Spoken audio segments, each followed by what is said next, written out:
ശാന്തി. നവരാത്രികാലം വിശേഷിച്ചും വ്രതശുദ്ധിയുടെ പൂജയുടെ സമയമാണല്ലോ.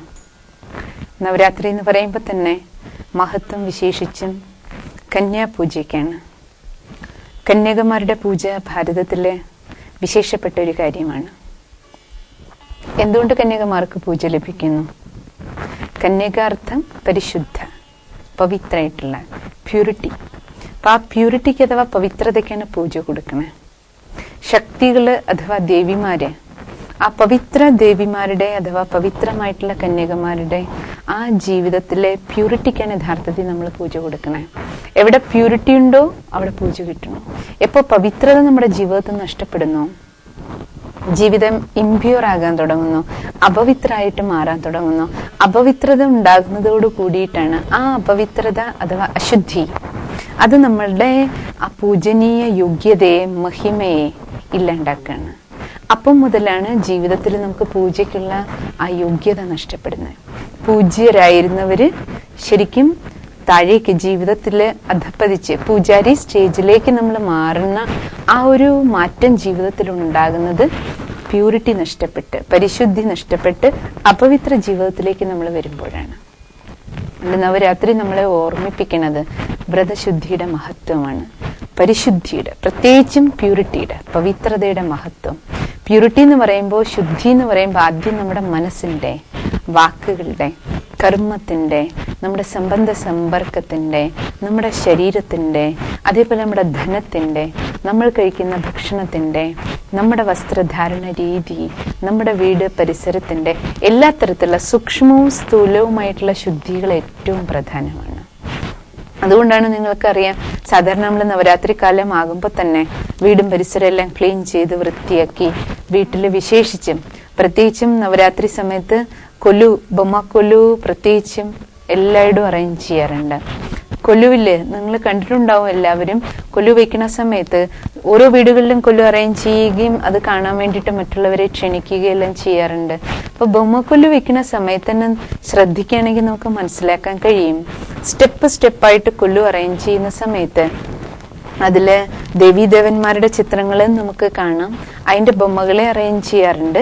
അതേപോലെ സാധാരണ മനുഷ്യര്, അതേപോലെ അതില് ജീവജാലങ്ങളുടെ ഓരോ സ്റ്റെപ്പിൽ നമ്മൾ നോക്കിക്കഴിഞ്ഞാല് ജീവിതത്തില് ആ ഹയർ സ്റ്റേജിൽ നിന്ന്, ഉയർന്ന ജീവിത ശൈലിയിൽ നിന്ന് താഴ്ന്ന ജീവിതത്തിലേക്കുള്ള മനുഷ്യന്റെ ആ യാത്രയുടെ എങ്ങനെയാണോ നമ്മൾ പറയുന്ന പരിണാമ പ്രക്രിയ എന്നതുപോലെ തന്നെ ശരിക്കും പറഞ്ഞാൽ ജീവിത യാത്രയിൽ നമ്മൾ എങ്ങനെ ആ ഉയർന്ന സ്റ്റേജിൽ നിന്ന് താഴേക്ക് ഇറങ്ങി വന്നു, അതിന്റെ ചിത്രീകരണം, നമ്മുടെ ജീവിതത്തിന്റെ ജന്മങ്ങളുടെ കഥ പറയണ, അഥവാ നമ്മുടെ ജീവിത യാത്രയിൽ ആ ഇമ്പ്യൂരിറ്റി നമ്മളിലേക്ക് എങ്ങനെ വന്നു, പ്യൂരിറ്റിയിൽ നമ്മൾ ഇമ്പ്യൂരിറ്റിയിലേക്ക് എങ്ങനെ വന്നു, ഉയർന്ന സ്ഥിതിയിൽ നിന്ന് താഴത്തേക്ക് നമ്മൾ എങ്ങനെ ഇറങ്ങി, പൂജ്യ അവസ്ഥയിൽ നിന്ന് പൂജാരി അവസ്ഥയിലേക്കുള്ള മനുഷ്യന്റെ ജീവിതയാത്രയുടെ ആ ഒരു ചിത്രീകരണമാണ് യഥാർത്ഥത്തില് ബൊമ്മക്കൊല്ലിയിൽ നിന്ന് നമുക്ക് കിട്ടണേ. അപ്പൊ അതിൽ നമ്മൾ എന്താണ് തിരിച്ചറിയേണ്ടത്? മനുഷ്യൻ, നരൻ, നാരായണന് സമാനം, അതായത് മനുഷ്യൻ ദൈവിക ഗുണങ്ങളോട് കൂടിയ ഉയർന്ന ഒരു ജീവിതം നമുക്ക് എല്ലാവർക്കും ഉണ്ടായിരുന്നു. ആ ജീവിതത്തിനുമായിട്ട് കമ്പയർ ചെയ്യുമ്പോഴാണ് ഇന്ന് നമ്മളെല്ലാവരും പറയണേ മനുഷ്യന്റെ ഉള്ളില് എല്ലാം നഷ്ടപ്പെട്ടു പോയി, ആ ദൈവിക ഗുണങ്ങൾ നഷ്ടപ്പെട്ടു, മനുഷ്യൻ അസുരനായിട്ട് മാറി, മൃഗീയ സംസ്കാരം എന്നെല്ലാം സാധാരണ പറയില്ലേ. അപ്പൊ ഇപ്പൊ മൃഗീയ സംസ്കാരത്തിലേക്ക് വന്നു. അർത്ഥം എന്താണ്? ഒരിക്കലും നമ്മളുടെ സംസ്കാരം ദൈവിക സംസ്കാരമായിരുന്നു. സാധാരണ പറയാറില്ലേ മനുഷ്യഗണം, ദേവഗണം, അസുരഗണം എന്നെല്ലാം പറയാറുണ്ട്. അപ്പൊ ദേവഗണത്തിൽ പെട്ടവരായിരുന്നു നമ്മള്. അതായത് നമ്മളില് ദൈവിക ഗുണങ്ങളുണ്ട്, ആസുരീയ സ്വഭാവങ്ങളുണ്ട്, മാനുഷികമായ ചില സ്വഭാവങ്ങൾ ഇപ്പോഴുണ്ട്. അപ്പൊ ഒരിക്കല് മാനവൻ ദേവഗണത്തിലെ ദൈവിക ഗുണങ്ങൾ മാത്രമുള്ളവരായിരുന്നു. ആ ദൈവിക ഗുണങ്ങളോട് കൂടിയ ജീവിത കാലഘട്ടത്തെയാണ് ദേവീദേവന്മാരുടെ കാലഘട്ടമായിട്ട് ചിത്രീകരിക്കുന്നത്. അതാണ് ഭാരതത്തില് 33 കോടി ദേവതകളുടെ കാലഘട്ടം പറയണത്. 33 കോടി അർത്ഥം എന്താണ്? 33 കോടി. ആ സമയത്തെ പോപ്പുലേഷനാണ്. ആ സമയം യഥാ രാജ, റാണി, പ്രജ എല്ലാവരും തന്നെ, എല്ലാവരിലും ആ ദൈവിക ഗുണങ്ങൾ ഉണ്ടായിരുന്നു. അപ്പൊ ആ ദൈവിക ഗുണങ്ങളോടുകൂടിയ ജീവിതവും മാനവൻ ഈ ഭൂമിയിൽ ജീവിച്ചിട്ടുണ്ട്. ആ സമയത്ത് മാനവനെ നല്ല അറിയപ്പെട്ടിരുന്നേ, മറിച്ച് മാനവനെ ദേവനെന്നറിയപ്പെട്ടു. നരൻ നാരായണനായിരുന്നു, നാരി ശ്രീ ലക്ഷ്മിക്ക് സമാനായിരുന്നു. അപ്പൊ ആ ശ്രീ ലക്ഷ്മി ശ്രീ നാരായണന് സമാനം ദൈവിക ഗുണങ്ങളോടുകൂടി രാജാവും പ്രജയും എല്ലാം തന്നെ ഈ ഭൂമിയില് ദൈവിക ഗുണങ്ങളോടുകൂടി ജീവിച്ചിരുന്ന ഒരു കാലഘട്ടം. ആ കാലഘട്ടത്തിന്റെ ചിത്രീകരണമാണ് കൊലുവിൽ ഏറ്റവും ഉയർന്ന ആ അവസ്ഥയിൽ കാണിക്കണം. ഏറ്റവും മുകളിലത്തെ തട്ടിൽ നമ്മൾ നോക്കുമ്പോൾ അതാണ് യഥാർത്ഥത്തിൽ ചിത്രീകരിക്കണം. കാരണം ആ സമയത്ത് മനുഷ്യരിൽ മാത്രമായിരുന്നില്ല ദൈവിക ഗുണങ്ങള്, ബാക്കി പ്രകൃതി നമ്മൾ നോക്കിക്കഴിഞ്ഞാലും 5 തത്വങ്ങളും അതിന്റെ സദോ പ്രധാന സ്റ്റേജിലായിരുന്നു. എല്ലാത്തിലും സത്യഗതയായിരുന്നു. കാരണം മനുഷ്യാത്മാവാണ് സൃഷ്ടിയിൽ ഏറ്റവും പവർഫുൾ. മാനവനെപ്പോ ആ സദോ പ്രധാന സ്റ്റേജിലേക്ക് പോകുന്നു, ആ സമയത്തുണ്ടാകുന്ന നമ്മുടെ ആ ഉയർന്ന പോസിറ്റീവ് വൈബ്രേഷൻസ് എനർജി നമുക്ക് ചുറ്റും സ്പ്രെഡ് ആകുകയും ആ ഉയർന്ന പോസിറ്റീവ് എനർജി നമുക്ക് ചുറ്റുമുള്ള തത്വങ്ങളെയും ഉയർന്ന അവസ്ഥയിലേക്ക് നിലനിർത്താൻ സഹായിക്കുന്നുണ്ട്. അതുകൊണ്ട് പ്രകൃതിയാകട്ടെ മറ്റു ജീവജാലങ്ങളാകട്ടെ, നമ്മൾ ചിത്രങ്ങളിൽ കണ്ടിട്ടില്ലേ, സ്വർഗത്തിന്റെ ചിത്രത്തില് പശുവും പുലിയും ഒരേ കുളത്തിൽ നിന്ന് വെള്ളം കുടിക്കുന്ന ചിത്രം കാണിക്കാറുണ്ട്. ആ ചിത്രീകരണത്തിന്റെ അർത്ഥം എന്താണ്? പുലിയുണ്ട്, പശുവുണ്ട്, പക്ഷെ പുലിയിലെ ക്രൂരത അഥവാ പശുവിനെ ഉപദ്രവിക്കാനുള്ള ടെൻഡൻസി ഇല്ല എന്നർത്ഥം. ആ ക്രൂരതയില്ല ആരിലും തന്നെ. മൃഗങ്ങളിൽ ആ ക്രൂരത കാണപ്പെടുന്നില്ല.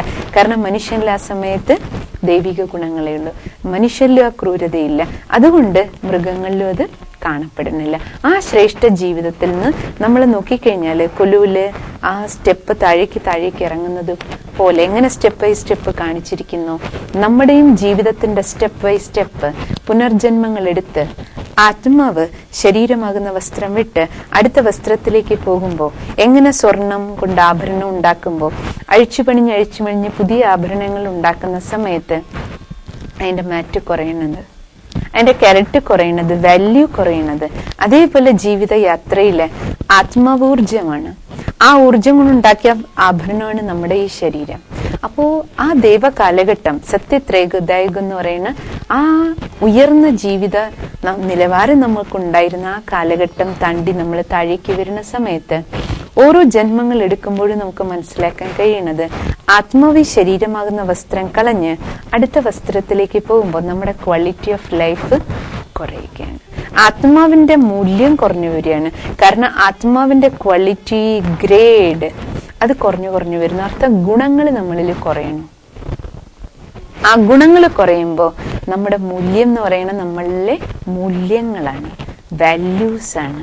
ആ വാല്യൂസ് ഉണ്ടായിരുന്നപ്പോഴാണ് നമ്മളെ ദേവീ ദേവതകൾ എന്നറിയപ്പെട്ടിരുന്നത്. പക്ഷെ ആ വാല്യൂസ് കുറയുന്നതോടുകൂടി മനുഷ്യനായി. ഇന്ന് മനുഷ്യനാരായി? അസുരൻ എന്ന് നമ്മളെ വിളിക്കണം അല്ലേ? അപ്പൊ അതിന്റെ അർത്ഥം എന്താണ്?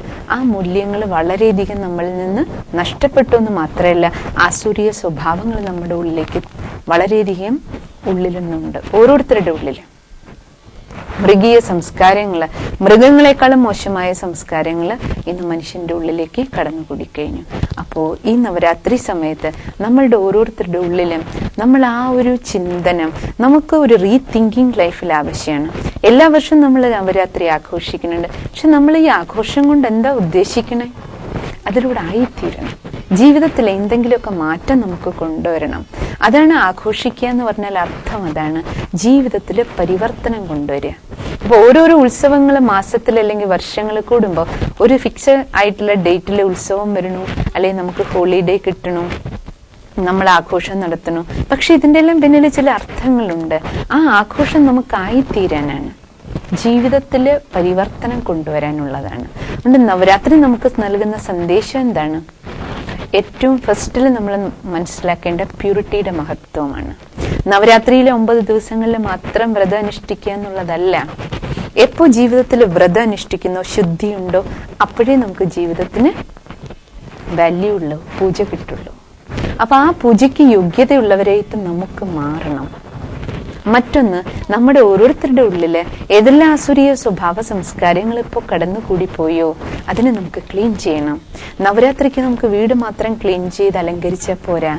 നമ്മളുടെ ഈ വീട് ആത്മാവിന്റെ വീടാണ്. ഈ ശരീരം, ഈ ശരീരത്തിന്റെ ശുദ്ധി, അതിനോടൊപ്പം തന്നെ ആത്മാവിന്റെ ശുദ്ധി, മനസ്സിന്റെ ക്ലീനിങ്, ചിന്തനങ്ങളുടെ ക്ലീനിങ്, ഈ ശരീരത്തിന്റെ ശുദ്ധിക്കൊപ്പം തന്നെ നമ്മുടെ ഈ ശരീരവുമായി ബന്ധപ്പെട്ട് നേരത്തെ നമ്മൾ പറഞ്ഞല്ലോ, അനേക ശുദ്ധികൾ നമുക്ക് ആവശ്യമുണ്ട്. ശരീരവും മനസ്സും. ശരീരത്തിന്റെ സ്ഥൂല ശുദ്ധി, മനസ്സിൻ്റെത് സൂക്ഷ്മമാണ്. ചിന്തകളുടെ ശുദ്ധി, വാക്കുകളുടെ ശുദ്ധി, കർമ്മത്തിന്റെ ശുദ്ധി, അന്നത്തിന്റെ ശുദ്ധി, ഇങ്ങനെ ജീവിതത്തിന്റെ ടോട്ടൽ പ്യൂരിഫിക്കേഷൻ. അത് കേവലം 9 ദിവസം മാത്രം ചെയ്യാനുള്ളതല്ല. യഥാർത്ഥത്തില് ആ 9 ദിവസം ശുദ്ധി പാലിച്ച് ജീവിക്കുമ്പോൾ നമുക്കതിന്റെ ബെനിഫിറ്റ് അനുഭവിക്കാൻ പറ്റുന്നുണ്ട്. അതിന്റെ പ്രാപ്തിയാണ് സുഖം, സന്തോഷം. അതേപോലെ ജീവിതത്തിൽ എന്നും നമ്മൾ ശുദ്ധി പാലിക്കുകയാണെങ്കിൽ, എല്ലാ ദിവസവും നമ്മളിൽ ആ ശുദ്ധി ഉണ്ടെങ്കിൽ, എല്ലാ ദിവസവും അതിന്റെ റിട്ടേൺ ആയിട്ട് നമുക്ക് സുഖവും ശാന്തിയും സന്തോഷവും ജീവിതത്തിൽ അനുഭവിക്കാൻ കഴിയും. ഈ നവരാത്രിക്ക് നമ്മൾ ഓരോരുത്തരും നമ്മുടെ ഉള്ളിൽ അങ്ങനെ ഒരു സങ്കല്പം, അങ്ങനെ ഒരു ദൃഢസങ്കല്പം നമ്മൾ കൊണ്ടുവരണം. എനിക്ക് എൻ്റെ ജീവിതത്തില് മനസ്സ വാച കർമ്മണ ഉള്ള ശുദ്ധി കൊണ്ടുവരണം. അതിനാകട്ടെ നമ്മുടെ ഈ നവരാത്രിയുടെ ആദ്യ സങ്കല്പം. അതിനാൽ നവരാത്രി ആഘോഷിക്കുന്ന സമയത്ത് നമ്മുടെ ഓരോരുത്തരുടെ ഉള്ളില് ഈ സ്മൃതി ഉണരണം. ഈ ആഘോഷം കൊണ്ട് എന്നില് എന്ത് പരിവർത്തനം, എന്ത് മാറ്റമാണ് ഉണ്ടായത്. എന്നാൽ സാധാരണഗതിയിൽ നിങ്ങൾ ശ്രദ്ധിച്ചിട്ടുണ്ടാവും, ഓരോ വീടുകളിലും കൊല്ലു അറേഞ്ച് ചെയ്യുന്നതിനോടൊപ്പം തന്നെ അങ്ങോട്ടും ഇങ്ങോട്ടും കൊല്ലു കാണാൻ വേണ്ടിയിട്ട് ക്ഷണിക്കുകയും ചെയ്യും. ഓരോ വീടുകളിലും പോകും. കൊല്ലു അറേഞ്ച് ചെയ്യുന്നതിലെ ഒരു മത്സരമാണ് എല്ലാവർക്കും. ഏറ്റവും നന്നായിട്ട് ആര് അറേഞ്ച് ചെയ്യുന്നു, പിന്നെ അത് കാണാൻ വേണ്ടിയിട്ടും അങ്ങോട്ടും ഇങ്ങോട്ടും പോകാറുണ്ട് അല്ലേ. അപ്പോൾ അതിൽ നമ്മൾ എന്താ മനസ്സിലാക്കേണ്ടേ? നമ്മൾ സ്റ്റാൻഡിൽ കൊല്ലു അറേഞ്ച് ചെയ്ത് വെക്കണോ, അവയിലെല്ലാം നമ്മൾ യൂസ് ചെയ്യുന്നത് ബൊമ്മകളെയാണ്. പക്ഷെ ആ ബൊമ്മകളെല്ലാം ജീവിച്ചിരിക്കുന്നവരുടെ ഓർമ്മയ്ക്ക് വേണ്ടിയിട്ട്, അതിൻ്റെ തന്നെ ഓർമ്മ ചിഹ്നമായിട്ടാണ് നമ്മൾ ഇതെല്ലാം വെക്കണത്. എൻ്റെ അർത്ഥം എന്താണ്? ഈ കൊല്ലു എന്ന് പറയുന്ന വെറും പാവകളല്ല, മറിച്ച് മനുഷ്യരായിരുന്നു. ദൈവിക ഗുണങ്ങൾ, നന്മകൾ നിറഞ്ഞ് ജീവിച്ചത് മനുഷ്യരാണ്. അതേപോലെ ഇന്ന് നന്മകൾ അറ്റവരായിട്ട് മാറിയിരിക്കുന്നതും മനുഷ്യരാണ്. അപ്പൊ അതുകൊണ്ട് യഥാർത്ഥത്തില് ആ ബൊമ്മകളെ അറേഞ്ച് ചെയ്ത് നമ്മൾ ഇത്രയും ഭംഗിയാക്കി വെക്കുന്നുണ്ട്. അപ്പൊ യഥാർത്ഥത്തില് അറേഞ്ച് ചെയ്യപ്പെടേണ്ട, ഡെക്കറേറ്റഡ് ചെയ്യേണ്ട അവര് യഥാർത്ഥത്തിൽ മനുഷ്യക്കോലങ്ങളെ തന്നെയല്ലേ. ഇന്ന് നമ്മൾ മനുഷ്യക്കോലങ്ങളെന്നാ പറയുക അല്ലേ മനുഷ്യന്. കാരണം എന്താണ്? നമ്മളുടെ ക്വാളിറ്റീസ് കുറഞ്ഞു, ആ ദൈവിക ഗുണങ്ങൾ നമുക്ക് നഷ്ടപ്പെട്ടു. അപ്പൊ നമുക്ക് ഓരോരുത്തരുടെ ഉള്ളില്, അതായത് ഓരോ വീടുകളിലും താമസിക്കുന്ന വ്യക്തികളുടെ ഉള്ളിലേക്ക് നന്മകൾ വരണം. നമ്മൾ ഓരോരുത്തരും നന്മകളിൽ നിറഞ്ഞവരായിട്ട് മാറണം. പിന്നെ നന്മ നിറഞ്ഞവരുടെ സമൂഹത്തെ നമുക്ക് വാർത്തെടുക്കണം. അതാണ് ആവശ്യം. നമ്മളുടെ ഓരോരുത്തരുടെ ഉള്ളിലേക്കാണ് നമുക്ക് നഷ്ടപ്പെട്ടു പോയ ദൈവിക ഗുണങ്ങളെ തിരിച്ചു കൊണ്ടുവരുന്നത്. അപ്പോഴാണ് നമ്മൾ ദർശനീയ മൂർത്തിയായിട്ട്, അതായത് മറ്റുള്ളവർക്ക് കാണാൻ യോഗ്യം. നമ്മൾ കൊല്ലു കാണാൻ എല്ലാവരെയും വിളിക്കും. യഥാർത്ഥത്തില് അത് പാവകളാണ് അറേഞ്ച് ചെയ്തിരിക്കുന്നത് നമുക്കറിയാം. പക്ഷെ ഇതെല്ലാം എന്തിനു വേണ്ടി ചെയ്യുന്നു? യഥാർത്ഥത്തിൽ നമുക്ക് അതേപോലെ മറ്റുള്ളവര് നമ്മളെ കാണാൻ, അല്ലെങ്കിൽ മറ്റുള്ളവരുമായിട്ട് നമുക്ക് ഇടപഴകാൻ, മറ്റുള്ളവർക്ക് കാണിച്ചു കൊടുക്കുന്ന തരത്തിലുള്ള ആ മനോഹാരിത, ആ ഡെക്കറേഷൻ നമ്മുടെ ഓരോരുത്തരുടെ ഉള്ളിലാണ് വരേണ്ടേ. അതേ നമ്മുടെ സ്വഭാവത്തിലാണ് വരേണ്ടേ, നമ്മുടെ സംസ്കാരത്തിലാണ് വരേണ്ടേ. അങ്ങനെ നമ്മൾ കുടുംബങ്ങളില്, അതാണ് ഓരോ വീടുകളിലാണല്ലോ കൊല്ലു അറേഞ്ച് ചെയ്യുന്നത്. അർത്ഥം എന്താണ്? കുടുംബങ്ങളിലുള്ള ഓരോ വ്യക്തികളിലും ആ പരിവർത്തനം വരണം. ആ ദൈവിക ഗുണങ്ങളാൽ നമ്മുടെ ഓരോരുത്തരുടെയും ജീവിതം ഡെക്കറേറ്റ് ചെയ്യപ്പെടണം. നമ്മൾ ഓരോ മൂർത്തികളും ആ ഷോക്കേസിൽ വെക്കുന്ന, കൊല്ലു സ്റ്റാൻഡിൽ വെക്കുന്ന ആ ബൊമ്മകളെ തയ്യാറാക്കി വെക്കുന്നതിന്റെ സ്ഥാനത്ത് യഥാർത്ഥത്തിൽ നമ്മളിലാണ് ആ ഡെക്കറേഷൻസ് വരേണ്ടത്. ഈ നന്മകളോടുകൂടി നമ്മളാണ് ഈ ഭൂമിയിൽ ജീവിച്ചിരുന്നത്. ഇപ്പൊ നമ്മളിൽ നിന്ന് തന്നെയാണ് നഷ്ടപ്പെട്ടിരിക്കുന്നത്. അപ്പൊ വീണ്ടും നമുക്ക് തന്നെയാണ് തിരിച്ചു കൊണ്ടുവരേണ്ടത്. അപ്പൊ വീടുകളില് കുടുംബത്തിലുള്ള ഓരോരുത്തരും, അച്ഛനും അമ്മയും മക്കളും, ഹസ്ബൻഡും വൈഫും കുട്ടികളും പേരക്കുട്ടികളും എല്ലാവരും, നമുക്ക് ഓരോരുത്തർക്കും നമ്മുടെ ഉള്ളിലേക്ക് ആ നന്മകളെ കൊണ്ടുവന്ന് മറ്റുള്ളവർക്ക് ദർശനം കൊടുക്കുന്ന ദർശനീയ മൂർത്തിയായിട്ട് മാറേണ്ടത് നമ്മളാണ്. ആ മാറ്റം എനിക്ക് എൻ്റെ ഉള്ളിൽ കൊണ്ടുവരണം. ഇനിയൊരാൾ മാറിയാലും മാറിയില്ലെങ്കിലും ഞാൻ മാറണം. എന്നിലേക്ക് ദൈവിക ഗുണങ്ങളെ കൊണ്ടുവരണം. എന്നിൽ നിന്ന് അസുരീയ സ്വഭാവ സംസ്കാരങ്ങളുടെ നിഗ്രഹം നടത്തണം. ഇത് നമുക്ക് ഓരോരുത്തർക്കും ഏറ്റവും ഇമ്പോർട്ടൻ്റ് ആയിട്ടുള്ള കാര്യമാണ് ജീവിതത്തിൽ. പക്ഷേ ഈ പരിവർത്തനം നമുക്ക് ഉണ്ടാകണമെങ്കിൽ, മാറ്റം കൊണ്ടുവരണമെങ്കിൽ അതിലെ അടിസ്ഥാനം എന്ന് പറയുന്ന അവബോധമാണ്, നോളജാണ്, വിസ്ഡം നമുക്ക് വരണം. അതിന് ആധ്യാത്മിക ജ്ഞാനം നമുക്ക് വരണം. ആത്മജ്ഞാനം സിദ്ധിക്കുമ്പോൾ മാത്രമേ നമുക്ക് ഞാൻ ആരാണ്, ഞാൻ ആരുടേതാണ്, ഞാൻ എങ്ങനെയായിരുന്നു, ഇപ്പൊ എന്തായി തീർന്നു, വീണ്ടും എനിക്ക് ആരായി മാറണം, ഈ ട്രാൻസ്ഫർമേഷൻ ജീവിതത്തിൽ ഉണ്ടാകണമെന്നുണ്ടെങ്കിൽ അതിന്റെ ആധാരം എന്ന് പറയുന്നത് അവയർനെസ് ആണ്. ആ അവയർനെസ് വ്യക്തിക്കുണ്ടാകുന്നത് ജ്ഞാനത്തിലൂടെയാണ്. സോ സ്പിരിച്വൽ നോളജ്, ആധ്യാത്മിക ജ്ഞാനം, അതും സ്വയം ഭഗവാനിൽ നിന്ന് കിട്ടുന്ന ഈശ്വരീയ ജ്ഞാനം നമ്മുടെ ഉള്ളിലേക്ക് പോകുമ്പോൾ മാത്രമേ ഈ തരത്തിലുള്ള ഒരു ട്രാൻസ്ഫോർമേഷൻ വ്യക്തികളിൽ ഉണ്ടാകില്ല. ആ ഒരു പരിവർത്തനമാണ് നമുക്ക് ഓരോരുത്തർക്ക് ആവശ്യം. അതാണ് ജ്ഞാനധനം എന്ന് പറയുന്നത്. സർവ്വധനങ്ങളിലും വെച്ചിട്ട് സർവശ്രേഷ്ഠമായ ധനം ജ്ഞാനധനമാണ്, അല്ലെ? അതുകൊണ്ട് പറയാറില്ലേ, വിദ്യാധനം സർവധനാൽ പ്രധാനം. ഏത് വിദ്യ? ആത്മവിദ്യ, ആത്മജ്ഞാനം. ഈ പുറമേ കാണുന്ന ശരീരമല്ല, ഇതിനെ പ്രവർത്തിപ്പിക്കുന്ന ചേതനയാണ് ഞാൻ, ചൈതന്യമാണ് ഞാൻ. ആ ചേതന ഈ ഭ്രൂമധ്യത്തിൽ സ്ഥിതി ചെയ്യുന്ന ഒരു ജ്യോതിയാണ്, ആത്മദീപമാണ്. ആ ആത്മാവ് നന്മകളുടെ നിറകുടമായിരുന്നു. ആത്മാവിലെ സർവ്വ ഗുണങ്ങളും ഉണ്ടായിരുന്നു. പക്ഷെ ഈ വേഷിട്ട് നമ്മളിലെ നന്മകൾ നഷ്ടപ്പെട്ടു. ഇപ്പൊ വീണ്ടും എനിക്ക് ആത്മാവിലേക്ക് ആ നന്മകളെ തിരിച്ചു കൊണ്ടുവരണം. അതിന് പരമാത്മാവുമായിട്ട് നമുക്ക് കണക്ഷൻ വേണം. അപ്പോൾ നമുക്ക് പരമാത്മാവിനെ തിരിച്ചറിയണം. കണക്ഷൻ എങ്ങനെയാ വെക്കുന്നത്? പ്രോപ്പർ വേ. അതാണ് രാജയോഗം. എങ്ങനെ ഭഗവാനുമായിട്ട് യോഗം വെക്കാം, ബുദ്ധിയുടെ യോഗം ഈശ്വരിൽ വെക്കാനുള്ള വിധി, അതാണ് ഭഗവാൻ പഠിപ്പിക്കുന്ന ഗീതാജ്ഞാനം മുഴുവൻ. ആത്മാവിനെ തിരിച്ചറിയാത്തടത്തോളം കാലം, സ്വയത്തെ തിരിച്ചറിയാത്തടത്തോളം കാലം നമുക്ക് ഈശ്വരനെ തിരിച്ചറിയാൻ പറ്റില്ല. ഈശ്വരനെ യഥാർത്ഥ രൂപത്തിൽ മനസ്സിലാക്കുമ്പോഴേ ബുദ്ധിയുടെ ലിങ്ക് നമുക്ക് ഭഗവാനുമായിട്ട് കൂട്ടിച്ചേർക്കാൻ കഴിയും. ഈ ബേസിക് നോളജ് നമുക്ക് ജീവിതത്തിൽ ഉണ്ടായിരിക്കേണ്ട അടിസ്ഥാനപരമായ ജ്ഞാനം, അതാണ് സർവശ്രേഷ്ഠ ജ്ഞാനം. സാധാരണ വിശേഷിച്ച് 3 ദേവിമാർക്ക് മഹത്വമാണല്ലോ നവരാത്രി കാലത്ത്. സരസ്വതി ദേവിക്കും, ശ്രീലക്ഷ്മി ദേവിക്കും, അതേപോലെ ദുർഗാദേവിക്കും. സരസ്വതി ദേവി വിദ്യാദേവി എന്ന് അറിയപ്പെടണേ. വിദ്യാദേവി നമുക്ക് നൽകുന്ന സർവശ്രേഷ്ഠ വിദ്യ എന്താണ്? സ്വയം ഭഗവാൻ നമുക്ക് ഈശ്വരീയ ജ്ഞാനം നൽകിയിട്ട് എപ്പോഴാണ് ആ ജ്ഞാനം നമ്മളിലേക്ക് സ്വീകരിക്കണേ.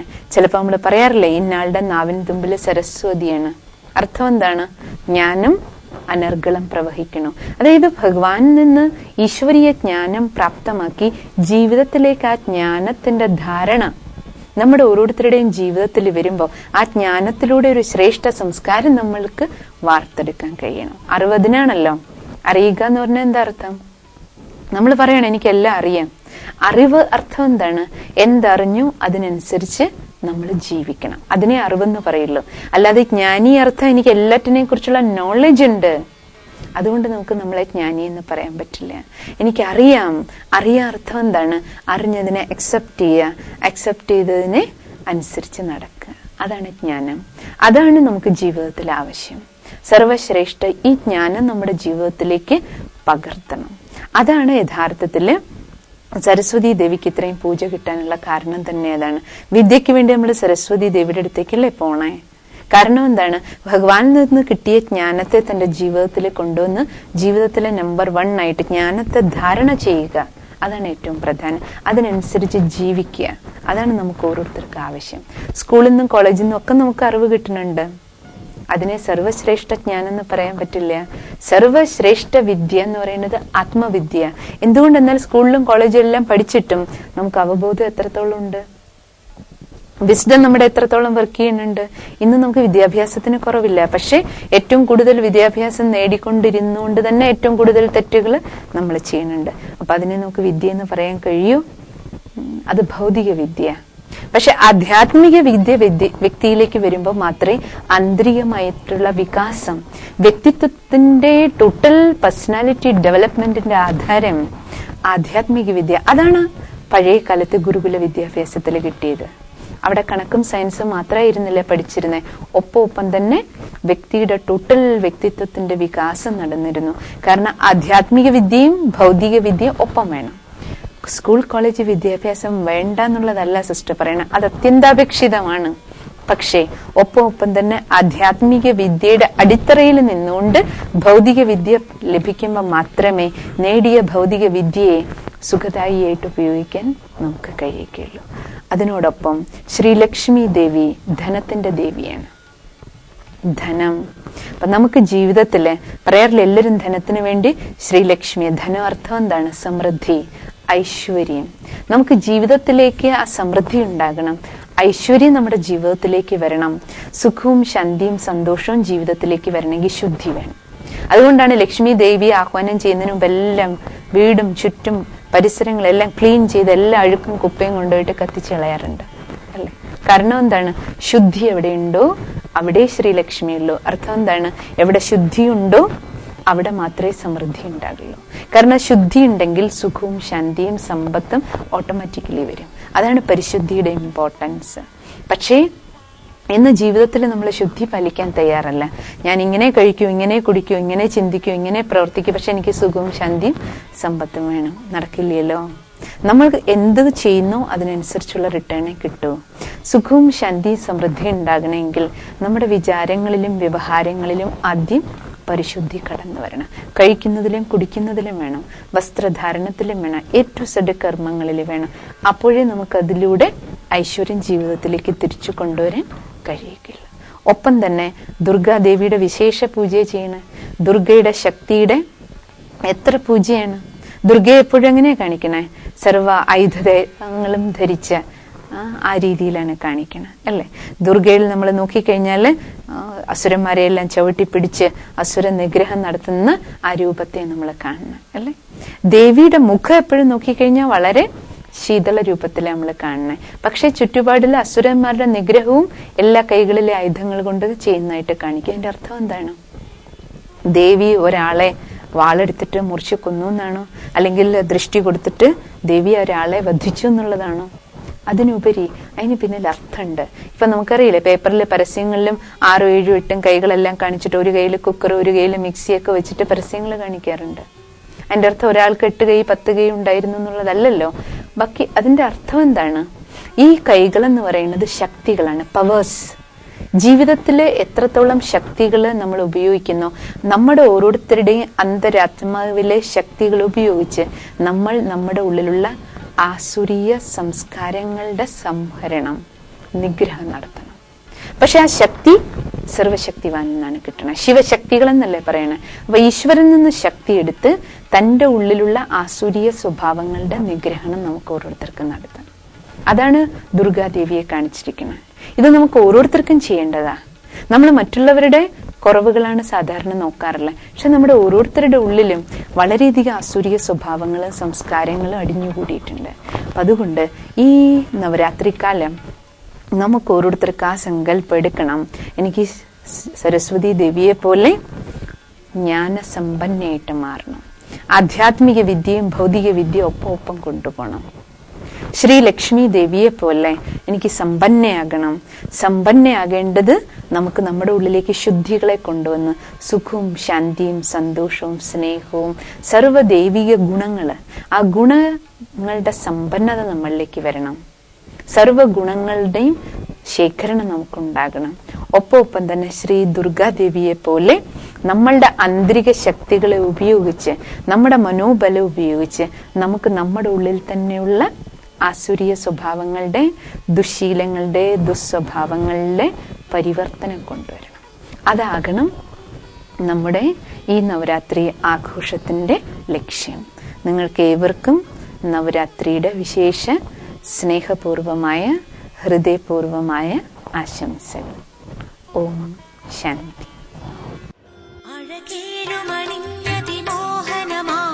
ശാന്ത നിശബ്ദമുഖാംബുജവും അമൃതേന്ദു വഴിഞ്ഞൊഴുകീടിന സുന്ദര കാന്തിയെഴുന്നൊരു സുസ്മിതവും മണിനൂപുര കങ്കണഹാര വിരാജിതയായി വിളങ്ങിടും അംബികയാ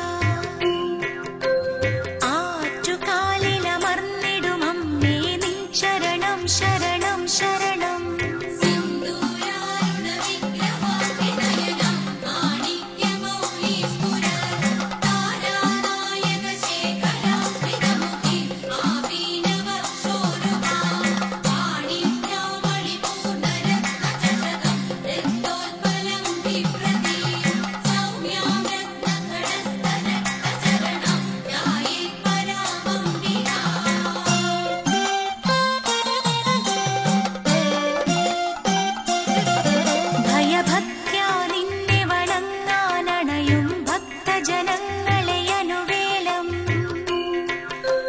sa